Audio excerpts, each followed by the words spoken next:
আজকের এই ভিডিওতে আমি আপনাদের সৌদি আরবের মসজিদ ক্লিনার অথবা মসজিদের কাজের ভিসার তথ্য শেয়ার করার চেষ্টা করব। আসসালামু আলাইকুম, আমি মোহাম্মদ রাকিবুল হাসান। সবাইকে স্বাগতম জানাচ্ছি রাকিবুল কেএসএ অফিসিয়াল ইউটিউব চ্যানেলে। আপনারা যারা বাংলাদেশ থেকে সৌদি আরব আসতে চান লেবার ভিসা বা ক্লিনার ভিসা, বিশেষ করে যারা মসজিদ ক্লিনার ভিসা আসতে চান, অনেকে কিন্তু বাংলাদেশ থেকে চিন্তা ভাবনা করেন যে মক্কা মদিনা যদি মসজিদ ক্লিনারে পড়ি তাহলে কিন্তু এখানে এসে অনেক টাকা ইনকাম করতে পারবো। তাদের জন্য আজকের এই ভিডিওটি খুবই গুরুত্বপূর্ণ হতে চলেছে। অবশ্যই সম্পূর্ণ ভিডিওটি ধৈর্য ধরে দেখবেন। তো দেখেন, রিসেন্টলি বাংলাদেশ থেকে কিন্তু প্রায় 100 জনের মতো লুক আনা হবে মসজিদ ক্লিনার ভিসা হিসেবে।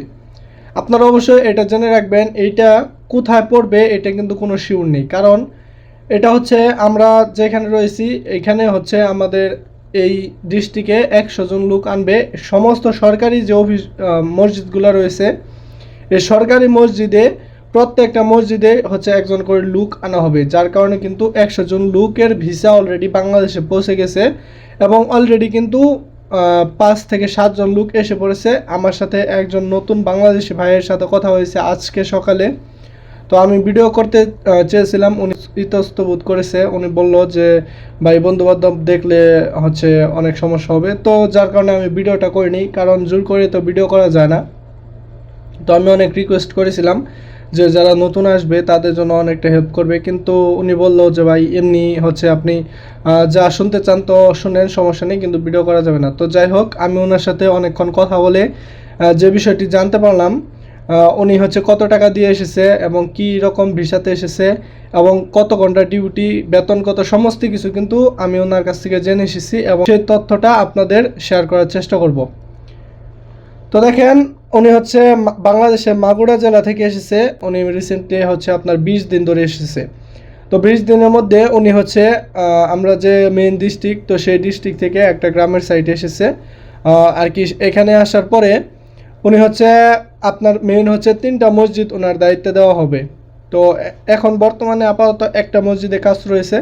তো এইগুলো যত সরকারি মসজিদ যেগুলো আছে এই সরকারি মসজিদগুলোতে কিন্তু ওনার কাজ, মানে ওনাদের কাজ।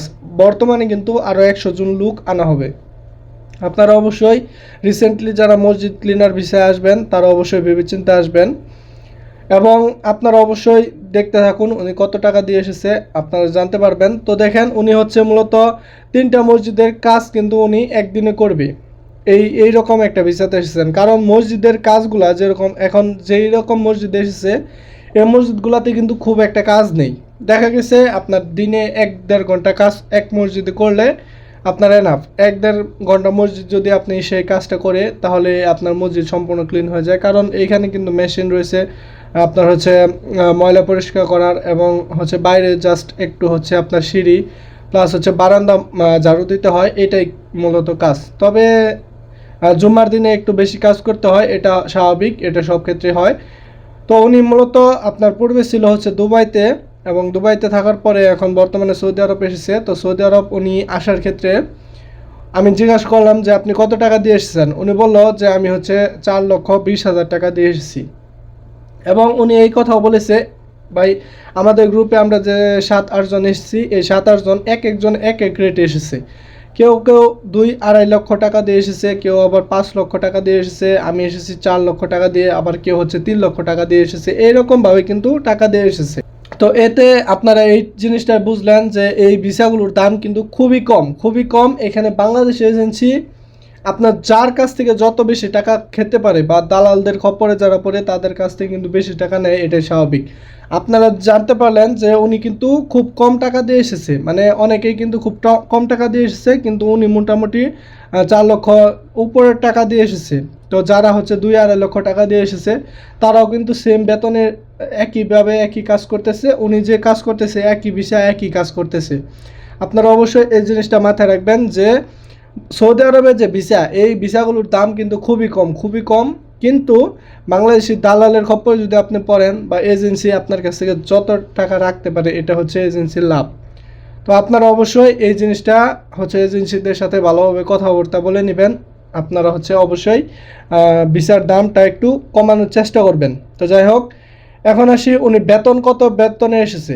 তো আপনারা অনেকেই যারা মসজিদ ক্লিনার বেতন হিসেবে জানতে চান তাদের উদ্দেশ্যে বলতেছি, উনি হচ্ছে 800 রিয়াল বেতনে এসেছে, 800 রিয়াল বেতনে এসেছে।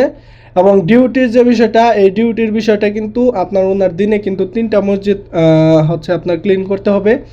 এক্ষেত্রে ডিউটির টাইম কিন্তু 8 ঘন্টায় পড়ে। কিন্তু এখানে কথা হচ্ছে আপনার যে জুম্মা মসজিদটা, এই জুম্মা মসজিদে কিন্তু আপনার হচ্ছে অনেক কাজ থাকে, কিন্তু যেগুলো ছোট ছোট মসজিদ এগুলোতে কিন্তু খুব অল্প কাজ, এবং ছোট মসজিদ এগুলো কিন্তু জাস্ট টুকটাক ঝাড়ু দিয়ে তারপর হচ্ছে উনি কিন্তু ফ্রিতে বাইরে কাজ করতে পারবে, এটা হচ্ছে সিস্টেম। তবে এখানে আরেকটি সমস্যা হচ্ছে আপনার যে ইকামাটা হবে, এই ইকামাটা কিন্তু আপনার বাইরে কাজ করা যাবে না, এরকম একটা ইকামা হবে, মসজিদের কাজের উপরে ইকামা হবে। এবং এই কাজের উপর যদি আপনি বাইরে কাজ করার সময় ধরা পড়েন তাহলে কিন্তু আপনার প্রবলেম হবে, এটা অবশ্যই মনে রাখবেন। তবে উনি যে এলাকায় এসেছে এই এলাকায় কিন্তু পুলিশের ঝামেলা অতটা নেই, উনি কিন্তু নিশ্চিন্তে বাইরে কাজ করতে পারবে। তো যাই হোক, আপনারা যে পরিবেশে পড়বেন বা যে এলাকায় পড়বেন সেই পরিবেশ বা সেই এলাকার উপর ভিত্তি করে আপনার বাইরে কাজ করতে পারবেন কিনা এটা হচ্ছে বোঝা যায়। তো যাই হোক, আপনি এখন ওনার হচ্ছে আপনার কী কী সুযোগ সুবিধা, তো দেখেন ওনার বেতনটা, এই বেতনটা হচ্ছে আপনার সরকারিভাবে আসবে আমানত থেকে, কিন্তু ওনার হচ্ছে থাকা কোম্পানি দিয়েছে, মানে থাকার জন্য যে রুম এটা কোম্পানি দিয়েছে, কিন্তু খানা কিন্তু এই 800 রিয়ালের মধ্যে থেকেই। তো বুঝতে পারলেন বর্তমানে সৌদি আরবে কিন্তু অনেকটাই খরচ বেশি, এই 800 রিয়াল বেতনে এসেছে, ওনাকে কিন্তু অবশ্যই বাইরে কাজের ধান্দা করতে হবে, তা না হলে কিন্তু উনি দেশে টাকা পাঠাতে পারবে না। 4 লক্ষ টাকা দিয়ে এসেছে, তো উনি যদি এই 800 রিয়াল থেকে খানা টানা সমস্ত কিছু বাদ দিয়ে যদি উনি হচ্ছে দেশের জন্য এখান থেকে টাকা পাঠায় তাহলে কিন্তু উনি খুব একটা টাকা দেশে পাঠাতে পারবে না, যার কারণে ওনার কিন্তু বাইরের কাজের হচ্ছে অবশ্যই ধান্দা করতে হবে। তো আপনারা অবশ্যই এই জিনিসটা মাথায় রেখে তারপরে হচ্ছে সৌদি আরবে এই মসজিদ ক্লিনার বিষয়ে আসার চিন্তা ভাবনা করবেন। তো আশা করি আজকের এই ভিডিওটা আপনার জন্য একটু হলেও উপকারে আসবে, যারা মূলত বাংলাদেশ থেকে মসজিদ ক্লিনার বিষয়ে আসতে চাচ্ছেন, তো তারা অবশ্যই ভেবেচিন্তে আসবেন। তো আজকে এই পর্যন্তই, ভালো থাকবেন, সুস্থ থাকবেন, আল্লাহ হাফিজ।